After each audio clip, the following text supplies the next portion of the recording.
D'abord sur le décalage qui semble apparaître dans les études d'opinion entre le souhait de sortir de l'euro et le souhait de sortir de l'Union européenne. En réalité, la question de la sortie de l'Union européenne n'est pas posée. Quand on lit les questions, elle n'est pas posée. Ça revient pas tout à fait au même de demander aux personnes interrogées si elles veulent plus d'État ou plus d'Europe, ou si ils considèrent que l'Union européenne est une bonne question, etc. C'est une chose, mais ça n'est pas la question de la sortie de l'Union européenne. Moi, je n'ai jamais vu dans aucun sondage la question êtes-vous pour la sortie de l'Union européenne, de votre pays, de l'Union européenne. Donc, on ne peut pas dire comme ça qu'il y a un décalage en fait, parce que l'autre question n'est pas posée. Et elle n'est pas posée parce que il y a justement une ambiguïté chez un certain nombre de forces politiques qui parlent de l'euro, qui parlent de la sortie de l'euro, mais qui ne savent pas de la sortie de l'Union européenne. Je prenais tout à l'heure le tract du Front National. Le tract du Front National est typique parce que dans son tract, il parle de la sortie progressive et concertée et organisée de l'euro, mais il ne parle pas de sortir de l'Union européenne. Et donc, c'est une question qui ne se pose pas. Ça veut dire que la force de la protestation n'en est pas encore au point d'aller jusqu'au bout de la démarche avec un reflet dans les instituts de sondage posant la question de la sortie de l'Union européenne. Voilà. Donc, pour l'instant, on ne peut pas dire qu'il y a un décalage, tout simplement parce que les questions ne sont pas les mêmes. Elle a dit qu'elle allait faire un référendum dessus. Elle a dit qu'elle ferait un référendum sur la sortie de l'Union européenne. Et quand on lui demande, dans les journalistes, on lui demande quelle sera votre question au référendum, elle répond avec ce que j'ai pu négocier, voulez-vous oui ou non rester au sein de l'Union européenne? Oui, c'est une façon très ambiguë de répondre, puisque c'est même absurde, c'est de la politique politicienne à l'état pur, parce que quand on a un programme politique, que ce soit aux élections présidentielles ou aux élections législatives, et que l'on met dans son programme sortie de l'Union européenne, sortie de l'euro, il n'y a pas besoin de faire un référendum, parce que l'élection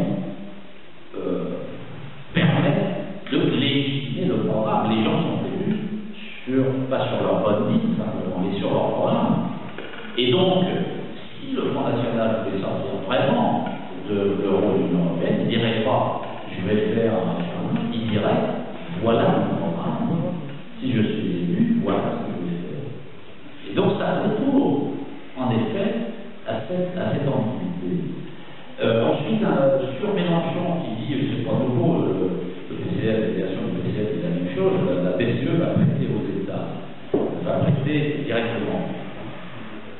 Pourquoi pas? Ça, c'est une formule technique, disons, qui est tout à fait cohérente, mais c'est pas ça qu'il faut voir. Ce qu'il faut voir, ce sont les conditions de réussite. C'est la probabilité que ça advienne. Et c'est ça la bonne question qu'il faut se poser. Pour que la BCE prête aux États, il faut réviser le traité de Lisbonne. C'est tout. Et pour réviser le traité de Lisbonne en ce sens, il faut l'accord unanime des 28.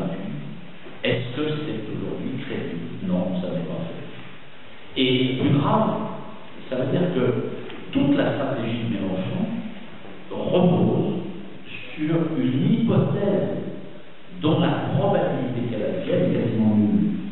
C'est quand même un problème très sérieux pour quelqu'un qui a une réflexion politique, une culture politique. Donc là, on voit que ça ne peut pas tenir cette affaire-là. Ensuite, sur les sondages, ce que tu dis, il n'y a pas dans les études d'opinion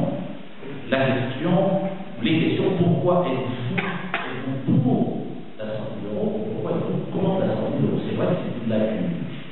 C'est une lacune, mais ça n'empêche pas de travailler quand même.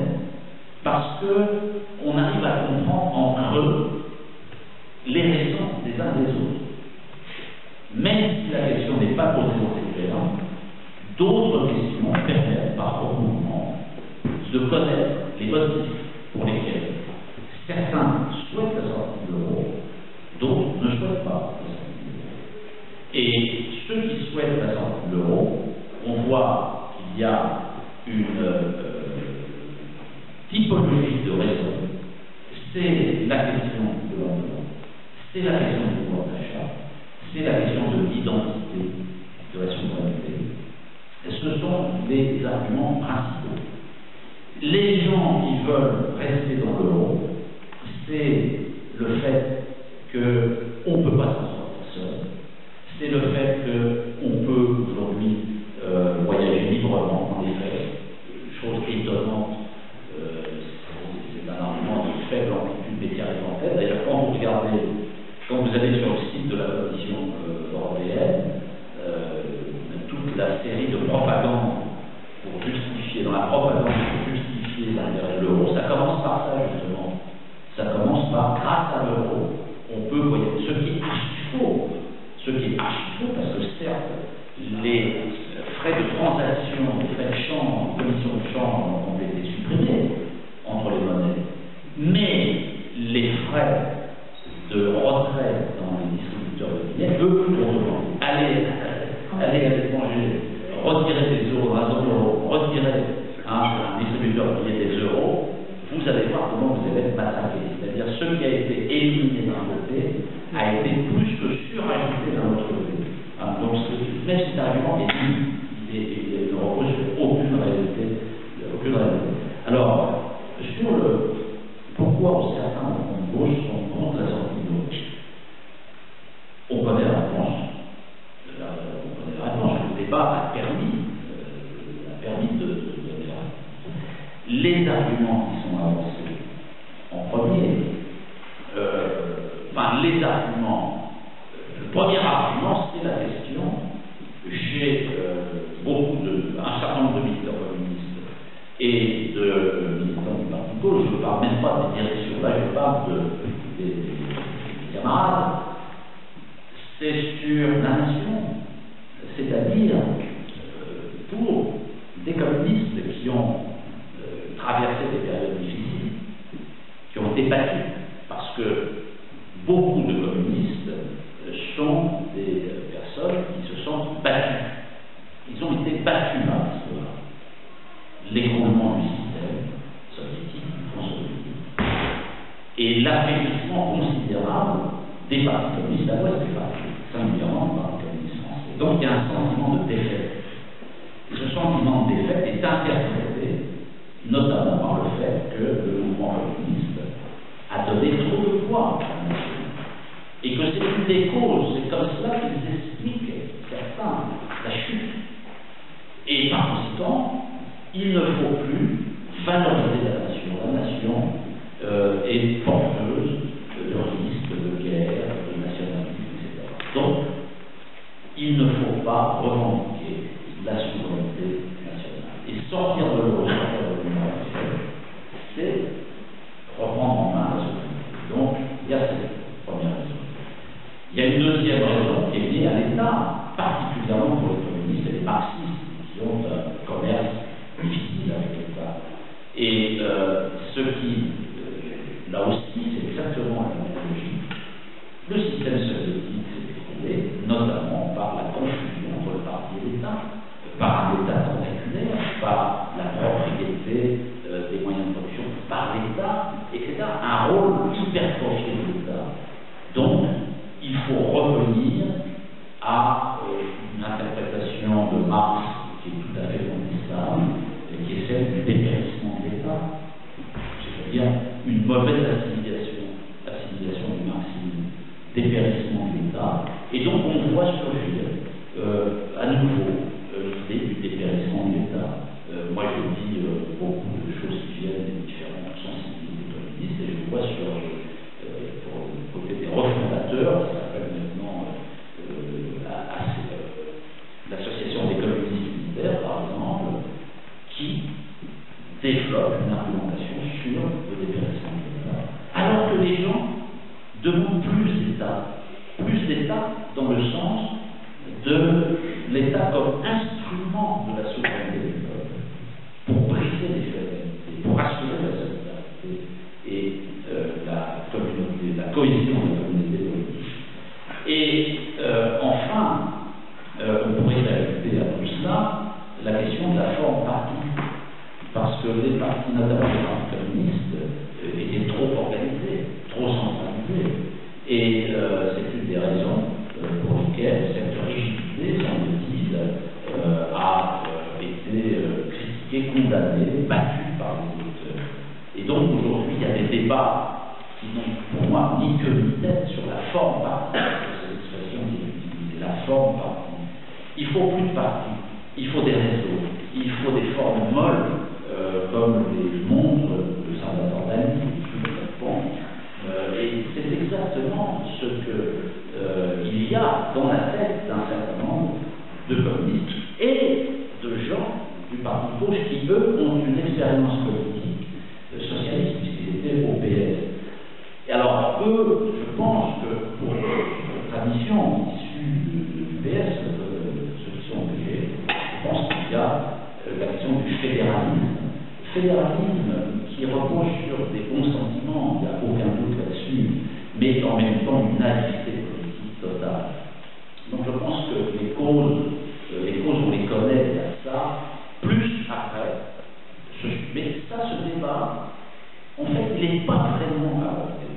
C'est-à-dire, moi je vois l'attitude de la direction du Parti communiste, c'est très, comment dire, très habile et en même temps. C'est pas intéressant parce que tu disais, j'étais invité à l'université d'été du PCF au Canada. Mais c'est comment ça se présente ce débat? Ça se présente comme un débat d'experts, c'est-à-dire que la direction du Parti communiste, comme l'humanité, organise des débats d'experts. Les seuls débats de la question de l'euro sont des experts. Et moi, on me convoque comme expert, pas comme dirigeant politique. On me met en face le Philippe Bocara, expert, prétendu tel, qui va ne pas faire politique. Il faut surtout pas faire politique quand on parle de l'euro. On doit avoir un débat technique. Et donc, ce débat est encadré techniquement. On a ajouté la question de la souveraineté populaire, la question de l'État, la question du parti au sens des forces qu'il faut organiser pour transformer la société. Ça, pas question d'aborder les questions.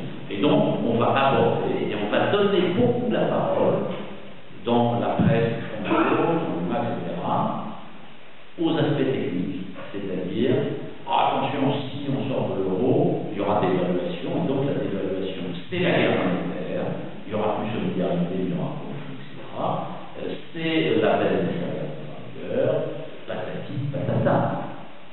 Donc on voit très bien comment des militants qui ne vont pas chercher ou qui ne participent pas à des débats, comme ici ou ailleurs, ils vont se laisser influencer par ces idées-là, les idées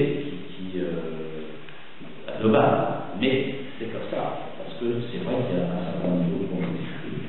Alors, bon, moi je pense que c'est ça qui, en tout cas, c'est intéressant, parce que de toute façon, la posture de gauche ne pourra pas tenir, il ne tient pas.